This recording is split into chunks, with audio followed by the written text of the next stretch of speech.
Welcome to my channel Rehan Kreatif.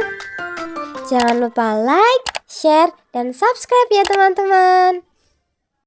Selamat menyaksikan cerita pendek yang berjudul Si Kancil Mencuri Timun. Suatu siang di tengah hutan, si kancil sedang duduk di atas batu besar. Ia merasa sangat bosan. Kancil pun memutuskan untuk berjalan-jalan di dekat kebun milik para penduduk desa. Dari tepi hutan, Kancil melihat seorang petani sedang memanen timun-timun yang sangat melimpah. Kancil pun berkata dalam hati, "Petang nanti aku akan kembali ke sini untuk menyantap semua timun-timun yang segar itu." Setelah petang tiba, seperti janjinya, Kancil kembali ke kebun timun tersebut. Sesampainya di sana, Kancil sudah tidak bisa lagi menahan diri. Disantapnya semua timun-timun yang ada di sana. Kancil pun bergumam, segar dan manis sekali timun-timun ini. Aku tak dapat berhenti memakannya." Setelah merasa kenyang, Kancil pun kembali ke hutan dengan riang gembira. Keesokan harinya, petani timun itu sangat terkejut melihat kebunnya yang rusak. Ia pun berseru, ulah siapa ini? Beraninya mencuri timun-timunku." Karena tidak mau kebunnya semakin rusak, petani itu pun segera membuat jebakan menggunakan kurungan yang diisinya dengan timun. Dan benar saja, si Kancil pun kembali lagi ke kebun timun petani itu.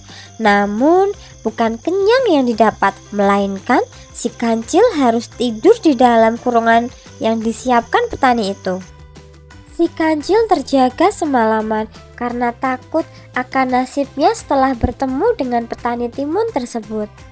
Petani itu pun datang. Ia segera menghampiri si Kancil yang masih terjebak dalam kurungan sambil berkata, "Ternyata kamu yang merusak dan memakan timun-timunku. Akan kubawa pulang kamu." Petani itu menaruh kurungan yang berisi si Kancil di halaman belakang rumahnya. Ia berkata pada si Kancil, "Tidurlah malam ini. Besok kau akan kujadikan masakan untuk acara di rumahku." Dan petani itu masuk ke dalam rumah. Malam harinya, Kancil berpikir dengan keras bagaimana cara agar ia bisa keluar dari kandang itu dan tidak dijadikan santapan si petani. Kancil sangat beruntung. Tiba-tiba seekor monyet datang dari arah hutan dan menghampirinya. Monyet itu bertanya, "Mengapa kau tidur di dalam kurungan itu?" Kancil pun menjawab, "Petani itu sayang padaku.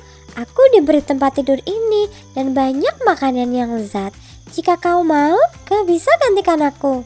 Setelah percakapan yang panjang, mereka akhirnya sepakat bertukar tempat. Si monyet mengeluarkan Kancil dari kurungan dan kemudian monyet menggantikannya. Setelah berhasil keluar, si Kancil berterima kasih pada si monyet, kemudian berpamitan. Si Kancil berlari dengan riang gembira kembali ke hutan. Ia berkata dalam hati, "Semoga si monyet dilepaskan oleh petani timun itu besok." Keesokan harinya, petani itu sangat terkejut melihat si Kancil sudah berubah menjadi monyet. Ia sangat marah dan kecewa. "Bagaimana bisa kau berubah? Gagal sudah rencanaku." Pada akhirnya petani timun itu melepaskan kembali si monyet ke hutan. Dan sejak saat itu Kancil sudah tak pernah lagi merusak kebun timun petani itu. Terima kasih sudah mengikuti cerita yang berjudul Si Kancil Mencuri Timun. Tunggu cerita seru lainnya ya.